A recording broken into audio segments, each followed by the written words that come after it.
Guys, welcome to my channel. Today pupunta tayo sa R&H Tire Supply para magpakabit ng bagong mugs. Nakapili na ako ng gusto ko na mugs, yung babagay dun sa concept na gusto ko. Ang gusto ko kasi yung simple lang ang design at malinis ang tingnan. So, clean look kumbaga. At the same time, gusto nating mas maganda yung stance. At mas mapapaganda natin yan kung ilalabas natin ng konti doon sa fender. Siguro mga 1 1/2 inches na nakalabas doon sa fender. Kasi ngayon makita mo, nakapasok siya eh.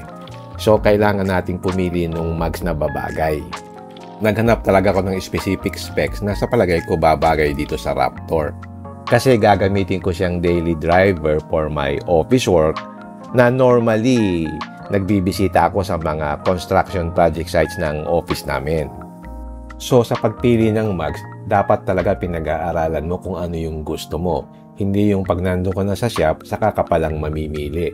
At marami naman nagpo-post ng mga examples ng wheels na nakakabit sa iba't ibang sasakyan.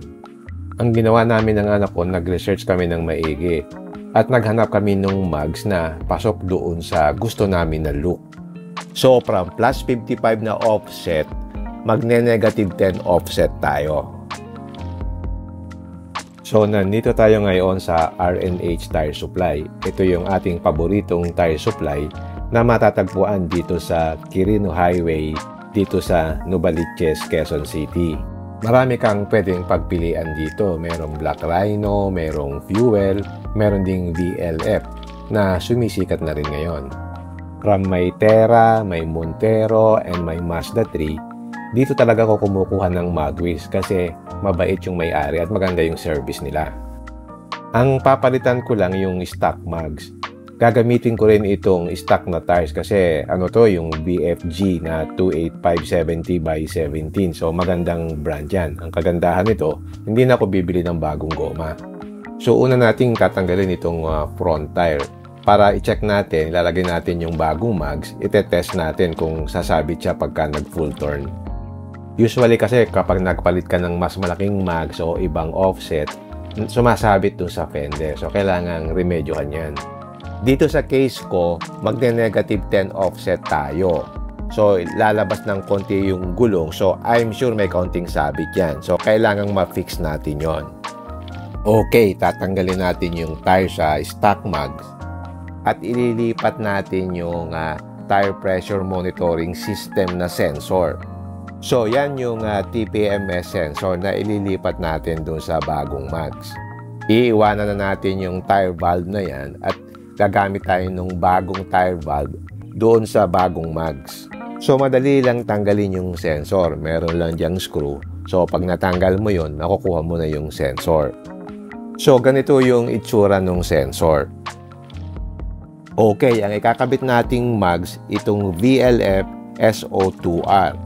Size 17 siya, 8.5 yung lapad, and minus 10 yung offset.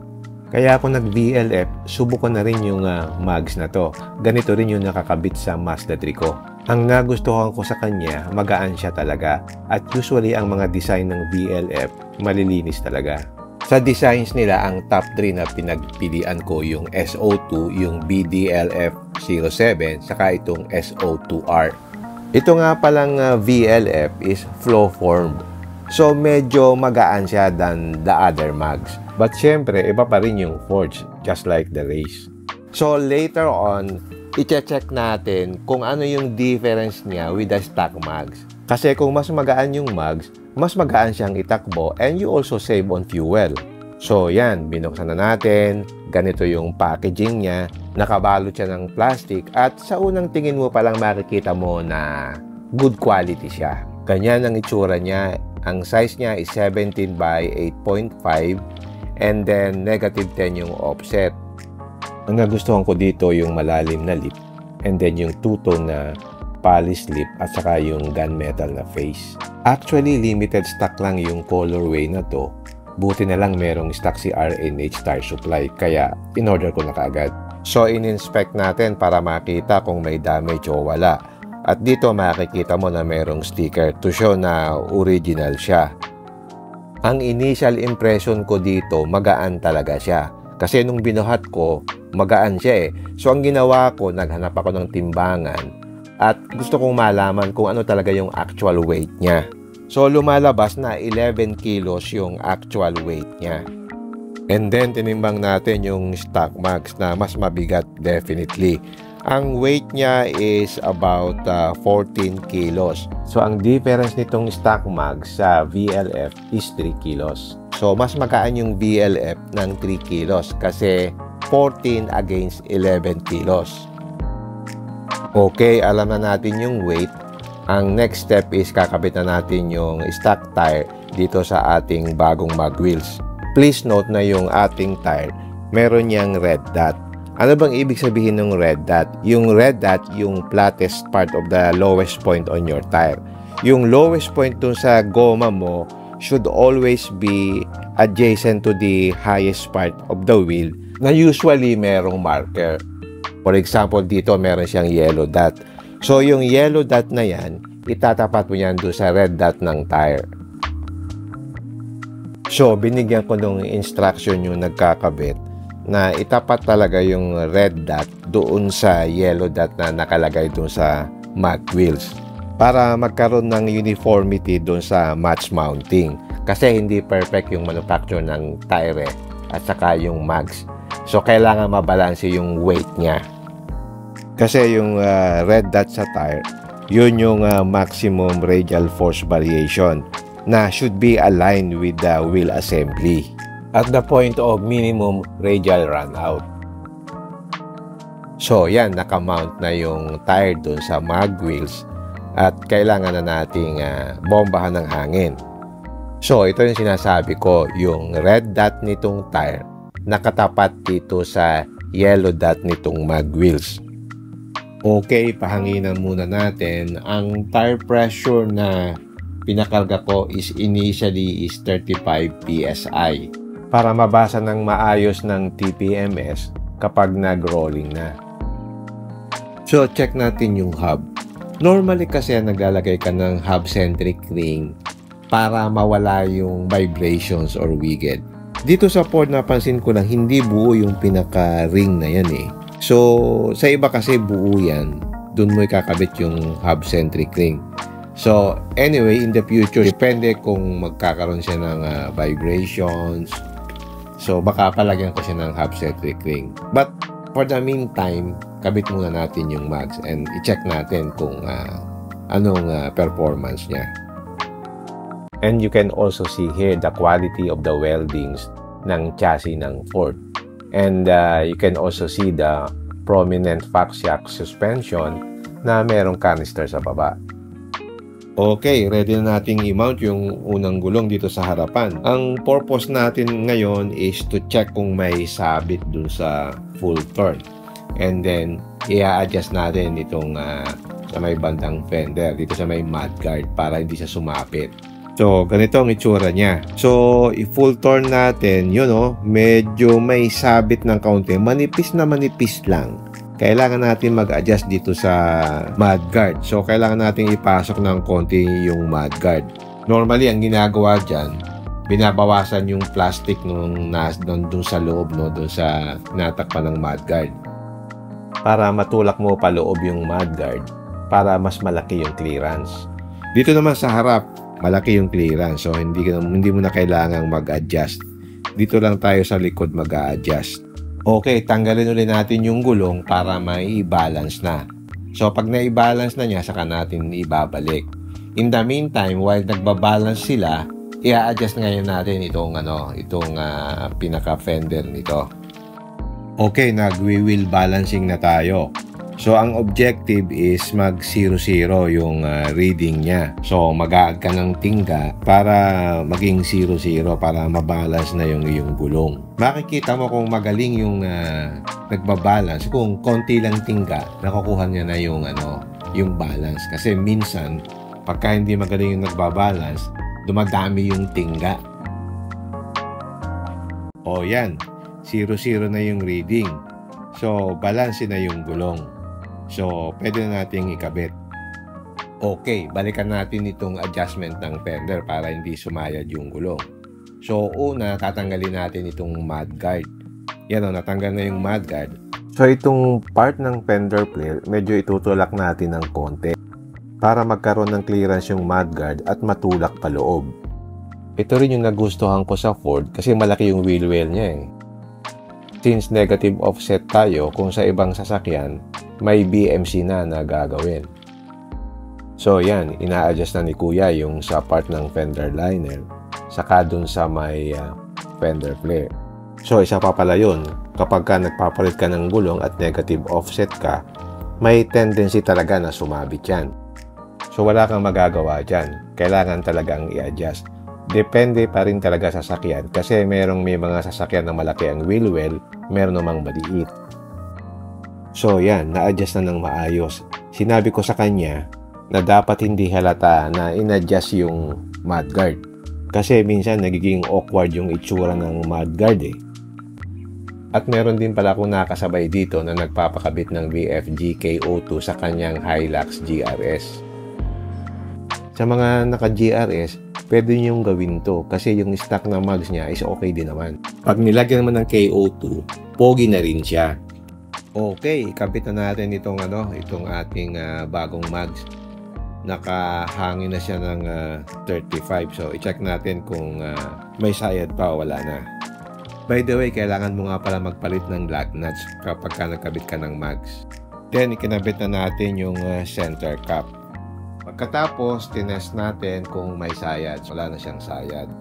So, ganito ang itsura ng labas niya dun sa fender. So, nakalabas talaga siya ng mga 1.5 to 2 inches. Dito sa Raptor, kung gusto mo nung plus fitment, mga plus 20 o plus 22 ang ikabit mo. But ang feeling ko talaga, yung negative offset mas bagay sa Raptor. At para mas maging mukhang malaki yung stock tires na 285/70 by 17. Kasi may mga angles na parang maliit yung stock tires. Kailangan talaga mga 295. So ganito ang fitment niya pag tiningnan mo sa likod. Nakalabas talaga siya. Yan talaga ang gusto ko na itsura. So yan, nakabit na. So I'm satisfied how it looks. After my mount, so papahigpitan na natin using yung torque wrench. So importante meron kang torque wrench para pare-pareho yung higpit mo dun sa gulong. And then yung stock mugs, dito natin ibalik dito sa kahon na pinagkuhanan natin itong VLF. So, ginamit ko rin yung cover.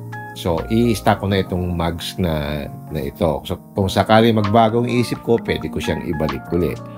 So, yan yung 4 na piraso ng mug. So, kinakarga na natin. So, kasyang-kasya dito sa truck bed. At ang kagandahan dito sa bed ng Raptor, malapad talaga siya. So, kasyang-kasya.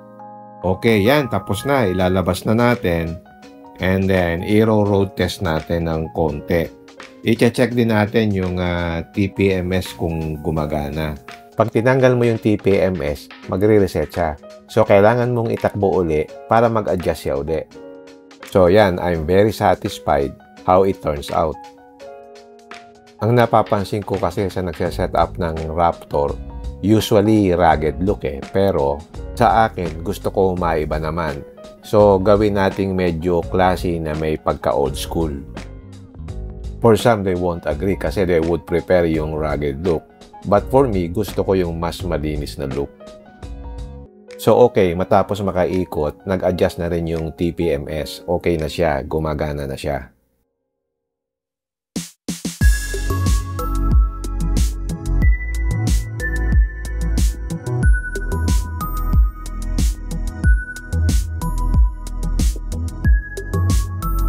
Kaya ko pinili itong VLF para pareho na rin sila ni Mazda 3 na naka-VLF din. And since flow form siya, mas matibay siya than the normal na cast wheel. So ang laki talaga ng nagagawa ng wheels sa isang sasakyan. Mind you, ang pinalitan ko lang yung mag wheels, tapos stock tires. Makita nyo ang laki ng pinagbago. Pero in the future, pag napudpud na itong BFG natin, papalitan natin ng 295/70 by 17. Kasi sayang din itong VFG na stock na made in Thailand.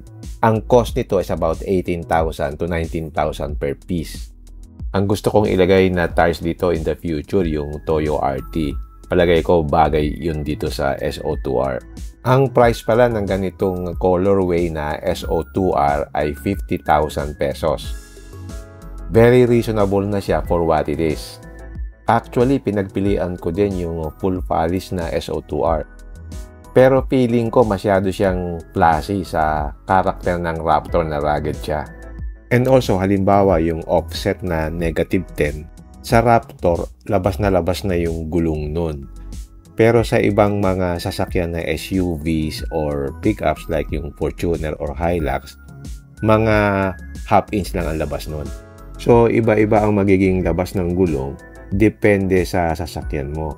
Yung ibang sasakyan, mas malapad yung track width, tapos yung differential niya mas mahaba. Kaya important yung mag-research ka muna at mag-consult sa group para malaman nyo kung ano yung magiging outcome nung pipiliin nyo na mags.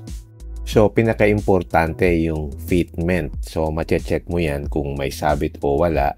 At saka yung magiging itsura ng gulong mo kapag nakakabit sa iyong sasakyan. Also, napansin ko talaga yung weight difference. So, gumaan yung steering wheel. At saka, mas malakas siya ngayong umarangkada.